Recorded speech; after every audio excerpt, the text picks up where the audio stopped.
ada ibu-ibu pakai kebaya, terus mukanya tuh kayak keramik gitu loh. Hah? Gimana? Ada satu kejadian di satu komplek, tapi kompleknya di mana gue kasih tau nanti ya. Di satu komplek ini tuh ada satu keluarga baru yang baru pindah ke komplek itu. Si keluarga baru yang baru pindah ke komplek ini tuh punya hubungan sama ilmu hitam lah. Kabar ini tuh juga nyampe ke satpam yang jaga di komplek itu. Si satpamnya ini tuh ngeliat kalau ada satu mobil yang selalu keluar dari komplek ini lewatin portal itu setiap jam 3 pagi. Tapi anehnya si mobil ini nih bakal balik masuk lagi ke dalam komplek di jam 3.15 atau 3.20 lah. Terus 15 menit? Nyata kayak tiap hari si mobil itu ngelakuin kayak gitu. Nah karena agak-agak curiga segala macam, akhirnya si satpam ini kayak mau ngeliat nih siapa sih sebenarnya keluarganya, karena dia cuma denger doang, nggak pernah ngeliat nih bentukan keluarganya kayak gimana. Terus jam 3 pagi itu si mobil keluarga baru ini nyampe di portal. Nah sebelum dibukain, si satpam ini kayak ngedekat dulu ke mobilnya gitu, kayak pengen lihat sebenarnya keluarganya kayak gimana sih. Ternyata pas satpamnya keluar dari pos, yang turun tuh bukan kaca supirnya, tapi kaca belakang supirnya. Si satpam ini ngeliat ternyata di kursi belakang itu ada ibu-ibu pakai kebaya, terus mukanya tuh kayak keramik gitu loh. Hah? Gimana? Jadi kayak kalau kita kan manusia ada di atas bibir kita ada lekukan gitu kan. Dia tuh di mukanya nggak ada lekukan sama sekali. Kayak ini nih nggak ada nih, lekukan ini nggak ada. Terus kayak kita kan kelopak nih ada kerutannya kan. Dia tuh nggak ada. Jadi kayak bener-bener halus banget, kayak boneka porselen lah. Iya, kebayang. Tapi orang Moy. Nah cuman si ibu-ibu ini itu tuh cuman ngomong kayak, "Pak, saya cuma mau keluar sebentar. Nanti bentar lagi saya masuk lagi kok. Tolong bukain ya cepet." Ya udahlah, karena dia juga udah kaget. Gara-gara itu ya mungkin takut juga, merinding jam 3 pagi gitu kan. Akhirnya udahlah, dia ke portalnya terus dia buka tuh portal. Udah tuh cerita ini dikasih tahu ke anak buahnya. Intinya kalau misalkan memang si keluarga ini mau keluar jam 3 pagi, nggak usah tahan-tahan lagi, udah kasih aja. Nggak usah cari ribut lah, serem kan. Nah beberapa hari kemudian di jam 3 pagi itu adalah giliran salah satu anak buah si bos ini, ya salah satu satpamnya lah. Si satu satpam ini tuh dia ketiduran di jam 3 pagi itu. Ternyata di tengah ketidurannya si Pak Satpam ini, tiba-tiba dia kebangun gara-gara dicolek. Dan ternyata yang nyolek itu adalah si ibu ini. Kaget dong dia. Dia ngeliat langsung nih, wah ternyata bener kata bos gua, ada ibu-ibu pakai kebaya, mukanya tuh ya kayak boneka porselen gitu loh. Akhirnya udah tuh dia kebangun, terus langsung dibukain tuh portalnya. Nah terus begitu mobil ini ngelewatin portalnya, si ibu ini nurunin kaca. Terus dia bilang, "Pak, dibanding Bapak nanti ketiduran, saya kasih temen aja ya buat nemenin, biar Bapak nanti nggak ketiduran." Nah si Bapak ini bingung dong, maksudnya apa temen gitu kan. Pas mobil ini udah jalan, portal ditutup lagi. Nah pas dia balik ke pos satpamnya, dia ngeliat dari jauh di dalam posnya ini samar-samar kayak ada siluet orang banyak gitu. Nah pas dia deketin ke pos satpam, ternyata bener aja di dalam pos satpam itu rame banget sosok-sosok yang mukanya juga kayak boneka porselen. Ininya nggak ada, kerutan matanya juga nggak ada sama sekali. Dan itu rame banget, bener-bener rame. Itu di mana, Bi? Kompleknya? Itu di komplek di belakang Kejaksaan Jakarta Selatan. Ini gue lanjutin lagi ya. Ya udah, dia ditemenin tuh sama si makhluk-makhluk yang, wah gue nggak tahu ini makhluk halus atau orang beneran gitu ya. Dan setelah si satpam ini ngelihat ada makhluk-makhluk itu di dalam pos satpamnya dia kayak panik sama takut juga. Jadi ujung-ujungnya yang keluar tuh kayak dia maki-maki si makhluk-makhluk ini.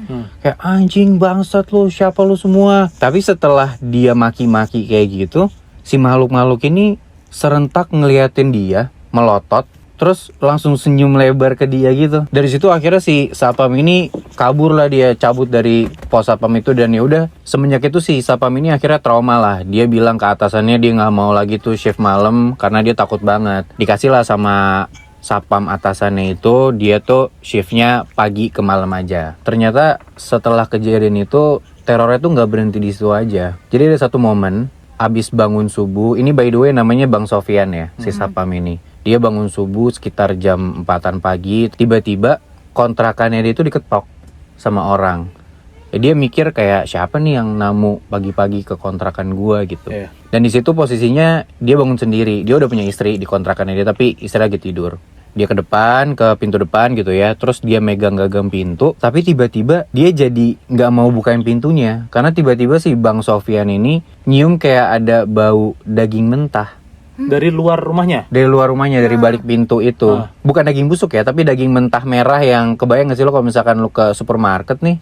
Terus ada bau daging gitu. Nah, gara-gara nyium itu jadinya dia nggak jadi buka. Dia lihat dulu. Di depan tuh ada apa, diintip lewat jendela di samping pintunya dia. Dia buka gordennya sedikit, di antara gelap itu dia coba lihat lewat kaca gitu ya, kayak dia ngintip gini. Kok gelap banget gitu. Pas dia jauhin mukanya, gelapnya itu gara-gara di balik kaca itu di depan. Itu ada ibu-ibu yang mukanya kayak boneka porselen tadi. Anjir. Si ibu-ibunya gini, kayak ngintipin dia balik gitu loh. Anjir. Terus dia takut, dan gara-gara takut akhirnya dia ngumpet aja tuh di balik pintu. Tapi dia denger nih, dari balik pintu itu, dari depan, si ibunya ngomong kayak gini. Bang, abang marah ya sama saya. Bang, abang marah ya sama saya. Kayak gitu, karena ya dia kan abis marah-marahin si makhluk-makhluk itu kan. Karena mendengar suara itu, akhirnya Bang Sofyan memberanikan diri dia buat buka pintunya. Dia buka pintunya, dia bilang ke ibunya, Bu, kok ibu tahu rumah saya di sini? Kok ibu tahu kontrakan saya di sini? Dia khawatir kan, khawatirnya itu. Cuman ibunya nggak jawab apa-apa. Ibunya cuman ngasih kantong kresek. Jadi ibunya ini bawa kantong kresek, dan ternyata di dalam kantong kresek itu beneran ada daging mentah gitu loh. Nih bang, buat abang sebagai permintaan maaf saya. Jadi ya udah, setelah ngasih itu akhirnya ibunya senyum. Terus dia pamit aja, udah nggak ngomong apa-apa lagi. Udah dong, Bang Sofyan masuk ke dalam, dia bawa dagingnya. Tapi abis itu dari dalam rumah dagingnya langsung dibuang, karena kayak gue nggak sudi lah makan makanan kayak gini. Takutnya gimana-gimana, apakah ini daging beneran atau gue diracunin apa-apa, gue nggak tahu kan, resiko lah buat dia. Akhirnya dia siap-siap, dia mau sholat subuh ke musola, dia pergi sholat, udah kelar dia berangkat kerja lah, karena dia shift pagi kan akhirnya. Setelah dia shift pagi, udah tuh dia balik di sekitaran maghrib, dia pulang ke kontrakannya lagi. Pas dia pulang tuh naik motor, di gang deket rumahnya, dia ngeliat dari jauh, ada si ibu-ibu ini yang mukanya porselen tuh abis keluar dari kontrakannya dia. Ngapain? Nah, itu kan, dia juga kaget banget, anjir nih ibu-ibu ngapain nih di dalam rumah gue. Dan pertama kali yang dia pikirin adalah takut istri gue diapa-apain dong. Akhirnya udah tuh dia tancap gas motornya, dia masuk ke dalam kontrakannya dia. Pas dia masuk ke dalam, dia nyari tuh istrinya, istri gue mana gitu kan. Akhirnya ketemu nih istrinya lagi duduk, dan istrinya itu pegang piring isinya tuh daging mentah, Nat, Moy. Si istrinya lagi ngegrogotin si daging itu. Terus dia kaget kan, kamu itu makan apa? Terus istrinya bilang, loh ini aku makan semur bang. Jadi istrinya tuh kayak piring biasa nih, terus di dalam piringnya tuh kayak ada daging mentah sama nasi. Jadi kayak dimakan biasa gitu. Terus istrinya bilang, tadi ada ibu-ibu orang kaya ngasih ini, ada rezeki semur buat kita. Apa yang dilihat istrinya itu daging semur, tapi di matanya Bang Sofyan dan aslinya itu daging mentah yang digerogotin. Anjir. Gila banget kan? Nah udah tuh, setelah udah dapet kejadian itu, ya Bang Sofyan cerita dong ke teman-teman satpamnya dia kan. Akhirnya mendengar cerita itu, akhirnya si kelompok satpam ini akhirnya setuju lah kalau misalkan shift malam minimal ada 2 orang yang jagain. Sampai akhirnya ada satu momen nih Nat, Moy. Jam 3 pagi mobilnya si ibu ini keluar dari portal, tapi di jam 3.15 nggak ada lagi si mobilnya ibu ini balik dari luar komplek mau masuk ke dalam. Biasanya 3.15 masuk lagi kan.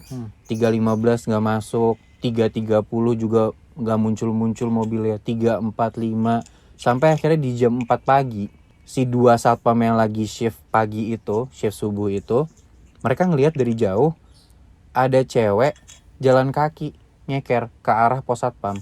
Si cewek ini jalan pelan aja, jalan biasa, sampai ke dekat kelihatan nih ternyata itu ibu-ibu yang pakai kebaya itu. Ibu-ibu kebaya itu jalan dari luar komplek mau masuk ke dalam, dan keadaannya ibu ini lagi hamil besar. Tiba-tiba hamil. Gua nggak tahu, karena kan sebelumnya juga setelah berapa lama itu kan mereka nggak tahu kan diisi mobil itu gimana, ibunya keadaan gimana kan nggak tahu ya. Sampai akhirnya mereka ketemu lagi nih. Ya 2 satpam ini rada-rada panik, takut gitu kan. Udah akhirnya bener si ibu ini pas ngedeket ke arah pos satpam, dia masuk ke dalam pos satpamnya. Terus ibunya cuma ngomong gini, Pak, saya numpang duduk di sini ya, nunggu dijemput. Ya udah dong, karena takut juga, nggak berani mau ngebantah juga, takutnya kena teror. Ya udah, silakan Bu masuk gitu kan. Udah tuh ibunya masuk ke dalam pos dan posisi duduknya tuh kayak mereka duduk berjejer gitu loh. Jadi kayak ada satpamnya satu, terus di tengah ada satpamnya lagi, nanti di ujungnya ada ibunya. Dan selama mereka duduk itu nggak ada omongan sama sekali, bener-bener hening, dan dua satpam ini juga nggak berani buka obrolan sama sekali. Tapi mereka berdua nih, si satpam ini tuh ngerasa kok kayak bau busuk tuh muncul dari badannya si ibu ini. Kalau yang kemarin kan mentah, daging segar gitu, ini bau busuk. Dan yang di sebelahnya si ibu ini, kita sebut aja nama satpamnya Pak Andi ya. Pak Andi tuh kayak sempet gitu, kayak gini. Terus ditepak sama temennya kayak, jangan nanti dia tersinggung gitu kan, takutnya kan. Tapi lama-kelamaan Pak Andi ini gak kuat. Akhirnya udah dia muntah sejadi-jadinya, bener kayak Di tempat itu di juga? tempat itu juga keluar muntah banyak gitu kan. Aduh, mampus nih kita, gara-gara Pak Andi muntah kita bakal diapain nih gitu kan. Si ibunya ini baru tuh ngomong, dari yang tadinya tatapannya kosong, diem aja, dia baru ngomong gini si ibunya, kenapa Pak, saya bau ya? Akhirnya si Pak Andi ini ngomong kayak ngeles aja, enggak Bu, saya lagi masuk angin, enggak Bu, ibu enggak bau kok. Udah, untungnya gak lama dari situ si ibunya ini dijemput, kira baliklah si ibu ini. Di situ dua satpam ini panik sendiri, kayak aduh gimana nih, mampus nih kita, si ibu ini bisa neror kita nih bentar lagi gitu kan. Mereka udah panik, udah takut aja gitu dengan asumsi mereka. Ternyata benar aja Nat, Moy, setelah kejadian itu Pak Andi kena teror. Anjir. Si satpam yang muntah ini ya. Jadi setelah kejadian itu ada satu waktu si Pak Andi ini udah nikah, dia udah nikah sama istrinya dan dia mau berhubungan badan lah sama istrinya. Dan di tengah-tengah ya dia lagi melakukan hubungan itu, istrinya tuh kayak mual-mual, terus tiba-tiba muntah. Abis itu Pak Andi nanya ke istrinya kenapa, terus istrinya bilang, badan kamu bau banget, bau busuk. Aduh. Anjing, baunya jadi pindah gitu? Iya, jadi ke Pak Andi. Dan gara-gara kayak gitu, ya istrinya sampai sekitar hampir 2 bulanan tuh gak mau berhubungan sama Pak Andi. Gara-gara kayak badannya bau busuk banget. Udah mandi juga, udah kayak dikasih wangi-wangian, tetap aja bau badannya tuh tetap nyerbak gitu loh. Gila banget. Anjir. Nah, itu cerita Pak Andi ya. Dan ceritanya tuh berlanjut kayak gini Nat, Moy. Di momen dimana pagi jam 3 itu yang si ibunya ini ternyata keadaan hamil, itu tuh terakhir kalinya sapam-sapam ini tuh ngelihat si ibu itu, dan itu terakhir kalinya mobil ini tuh keluar di jam 3 pagi. Udah tuh karena udah nggak ada lagi kejadian seperti itu, akhirnya ada salah satu sapam yang nyaranin lah, kayaknya perlu nih untuk badan kita atau lingkungan kita kayak dibersihin gitulah. Dia bilang, saya punya kenalan nih orang pinter, gimana kalau kita ajak aja ke sini, pos sapamnya kita doain. Terus ya udah akhirnya diain tuh sama satu grup sapam ini. Sapam-sapam ini kayak dikasih air yang udah didoain gitu. Terus tempat sapamnya juga didoa-doain. Abis itu ada satu tempat lagi nih, yang mana rumahnya si ibu itu. Ya udah kita coba, apa ya, gue nggak tahu sih katanya bahasanya pemagaran, gue juga ngerti. Cuman ya intinya coba didoain aja deh rumahnya, siapa tahu semoga bisa hilanglah hal-hal yang jahat dari sini. Udah tuh ada kayak mungkin 1-2 sapam yang ikut nganterin si orang pinter ini. Mereka jalan ke dekat rumah situ, sampai hampir deket rumahnya nih, belum kayak ditunjukin rumahnya di mana. Si orang pinter ini ngomong, yang ini rumahnya, kayak dia nunjuk gitu ke kayak sekitar 10-15 meteran di depan dia gitu, yang ini rumahnya. Terus sapamnya bilang, iya.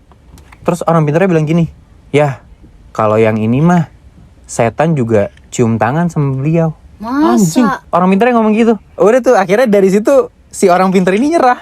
Udah gak berani dia.